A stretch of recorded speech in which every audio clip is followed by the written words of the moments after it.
Hi, my name is Carrick Detweiler, and I'm a professor in the School of Computing at UNL, and I work mainly on aerial robots. And today I'm going to tell you a little bit about our project that I'm working on with the co-directors of the Nimbus lab, Dr. Duncan, Bradley, and Tran. So before I start talking about the project we're working on, I wanted to just tell you a little bit about some of the work we do in the lab.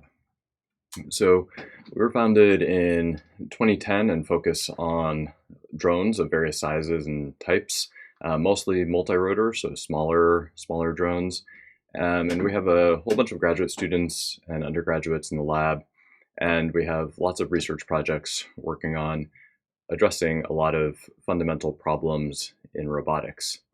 In particular, we're looking at things like how do you actually take simulated work and actually get this to work in the field. So not just lab trials, but really working to get things out in the field.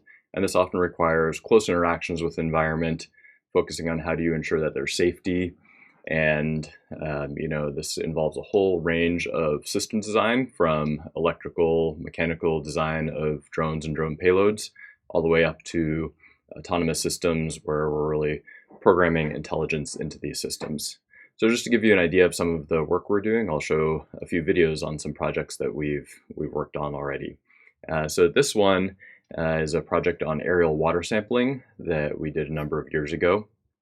And this is Offutt Base Lake in Omaha, which was one of the first lakes in Nebraska that was infested with zebra mussels. So zebra mussels can really change the whole ecosystem of a lake. And so what this person is doing is actually sampling for the veligers, the little baby zebra mussels that are indicative of an infestation.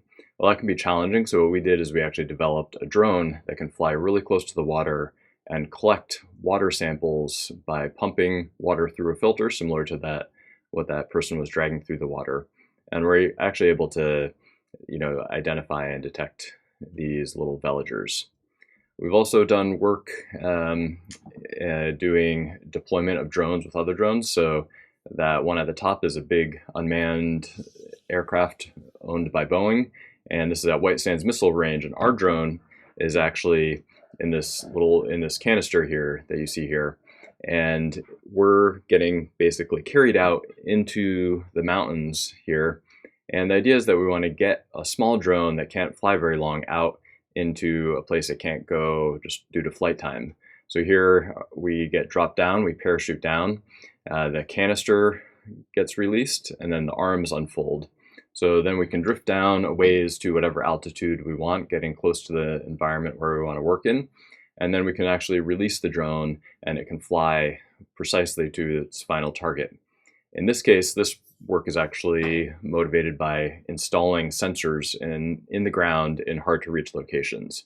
So this flies out. Once it gets dropped off, then we can actually start digging in the ground, as you can see here.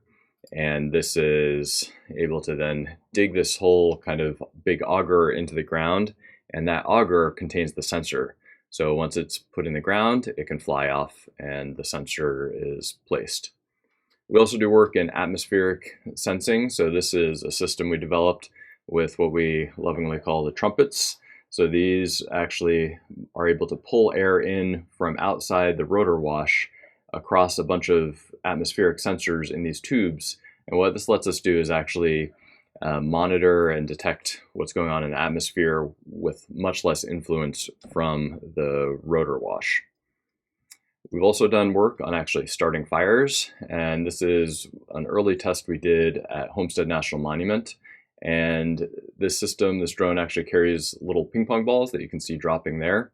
And what these have is a chemical inside, potassium permanganate, that when punctured and injected with a second chemical right before we drop, actually causes a chemical reaction that starts a fire. So here you can see the onboard view.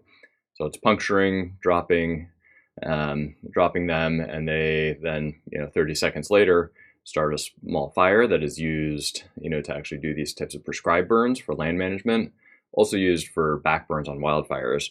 And this is something that we've subsequently commercialized at Drone Amplified, and now this is, there are over 100 of these much larger systems than this, but out in the wild being used by Forest Service and other federal agencies.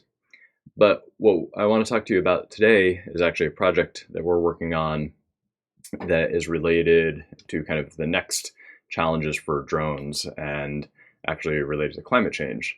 So this is a picture of at the top of 1978 and the bottom 2019 up in Alaska, where there has been continued warming. And what happens is that the beavers actually have now started to migrate north as it's gotten warmer. And what happens is that, as you can see here, there was just a small stream going through here, but now there are actually large beaver dams that have been formed as the beavers have moved up. What happens is this now changes the whole ecosystem, because now instead of just a small stream kind of running through occasionally, now we have these large ponds that are there year round. And this has actually started to melt the permafrost, just having that much more quantity of water there. And that in turn, increases the amount of water and changes the whole ecosystem. So we're working with scientific partners in Alaska who are interested in studying this. But as you might imagine, it's really hard to get to some of these remote locations in Alaska. This is basically wetlands, marshy areas here throughout, so you can't really get too close to it. And if you can, it's really difficult and dangerous. So what we're working on in this project is actually trying to develop systems that can go out and over the long term, develop a new understanding of this environment by deploying sensors in the air, on the surface of the water, and actually underwater to monitor what is going on. And ideally, we want to be able to develop robust and reliable systems that can do this year-round.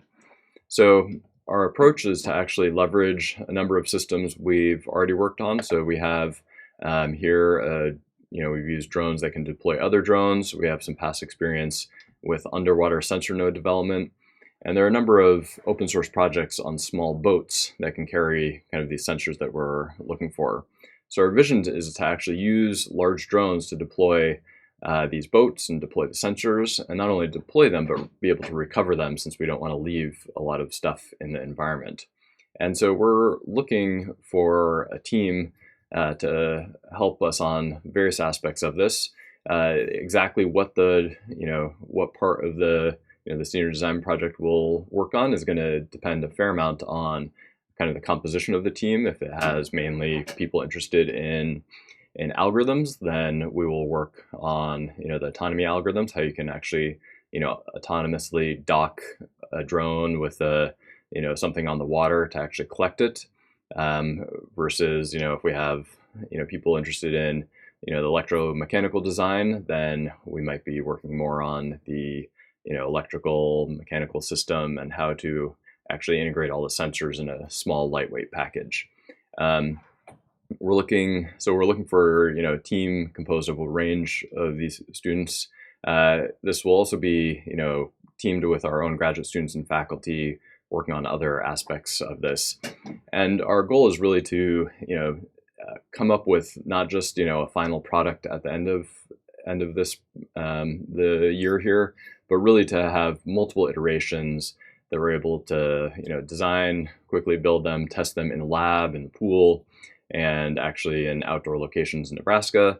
And then ultimately we'll be going to Alaska in the next year or so to deploy these in more representative environments.